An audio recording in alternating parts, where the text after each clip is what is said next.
अस्सलामुअलैकुम वरहमतुल्लाहि वबरकातुहू। बिस्मिल्लाहिर्रहमानिर्रहीम। Welcome back to my another vlog. जैसे कि आप सब देख सकते हैं, आज फिर आपकी बहन एक न्यू व्लॉग के साथ आप लोगों के सामने हाजिर है।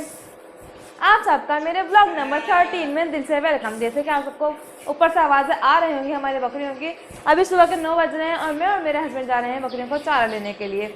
हम करते हैं अपने व्लॉग की यहाँ से स्टार्ट। और हमारी मुर्गी यहाँ पर खड़ी हुई हम लोगों को देख रही है।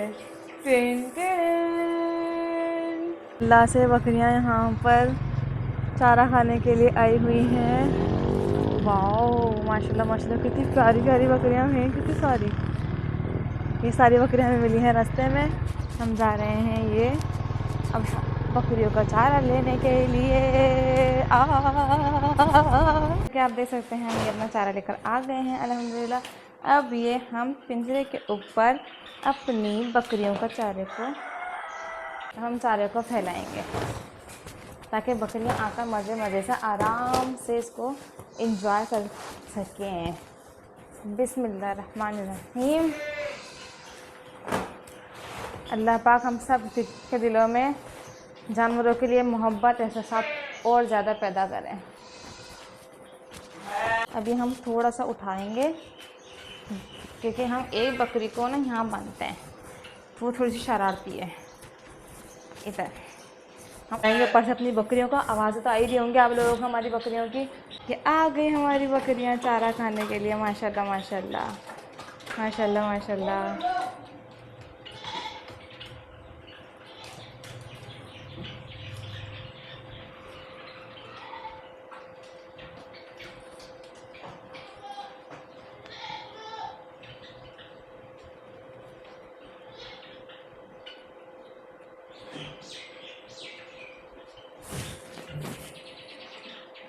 ये एक बकरी और आ गई।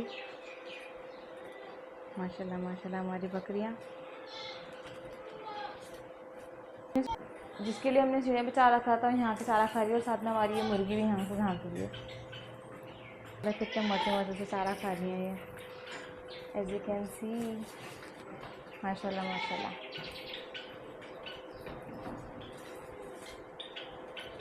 आइए आपका इंतज़ार था, आइए आपका इंतज़ार था, ये आपका इंतज़ार था। माशाल्लाह माशाल्लाह। हमारी प्यारी प्यारी बकरियाँ थोड़ी सी उठा के और थोड़ी और उठाकर हम इधर आप रखेंगे। आ जाओ इधर आ जाओ, ये लो खाओ, खा लो। हमने डाल दिया है अपनी बकरियों को अल्हम्दुलिल्लाह चारा। अब अपना चारा अच्छी तरह से एंजॉय कर रही हैं। आप लोगों को मैं एक बात बताऊँ, जब तक हम अपनी बकरियों को चारा नहीं डालते, हमारी बकरियां कुछ खा नहीं लेती, तब तक हम भी खुद कुछ नहीं खाते।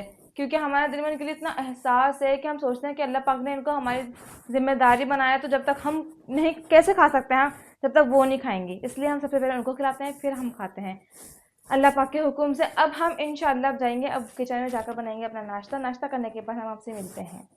Story time. मेरी दोस्त थी कॉलेज टाइम में, उसका भाई था, वो छोटा था, 14 साल का था। तो वो रोज़ाना सुबह 5 बजे उठकर अपने वालिद के साथ चाय के ठेला लगाता था। सर्दियों की सर्दी हो या गर्मियों की तड़पती धूप, वो बिना शिकायत के काम करता। स्कूल जाने से पहले चाय बनाकर कस्टमर्स को देता और फिर जल्दी जल्दी स्कूल के लिए निकल जाता। उसके कपड़े पुराने होते, जूते घिसे हुए होते और अक्सर उसके पास स्कूल की फ़ीस देने के पैसे भी नहीं होते थे। मोहल्ले के लोग उसका मजाक उड़ाते, कुछ कुछ कहते पढ़ाई करके क्या करेगा, आखिर में तो बाप का ठेला ही संभालना है। कुछ हंसते हुए कहते इसकी किस्मत में चाय बेचना ही लिखा है। ये बातें उसके दिल को तकलीफ देती थी, मगर उसने कभी किसी को जवाब नहीं दिया। उसने सिर्फ एक बात अपने दिल में बसा ली थी, एक दिन मेरी मेहनत ही मेरा जवाब होगी। वो हर दिन अपनी कमाई में से थोड़ा थोड़ा पैसा बचा लेता था। कभी कोई किताब खरीदता, कभी पुरानी मैगजीन लेता और रात को सबके सो जाने के बाद कमरे की हल्की रोशनी में पढ़ता रहता। वो बिजनेस और कामयाब लोगों की कहानियाँ पढ़ता और खुद से कहता, अगर ये लोग मुश्किल हालात से निकलकर कामयाब हो सकते हैं तो मैं भी हो सकता हूँ। वक्त गुजरता गया, उसने ठेले पर सिर्फ चाय बेचने के बजाय नए आइडिया सोचना शुरू कर दिए। उसने साफ सुथरी पैकिंग की बिस्किट और स्नैक्स रखना शुरू कर दिए। कस्टमर से हमेशा मुस्कुराकर बात करता, लोग धीरे धीरे उसके रेगुलर कस्टमर बनने लगे। कुछ सालों बाद उसने कर्ज लेकर एक छोटी सी दुकान किराए पर ली। शुरू के चंद महीने बहुत मुश्किल गुजरे, जैसे कि सबके गुजरते हैं, किराया वगैरह।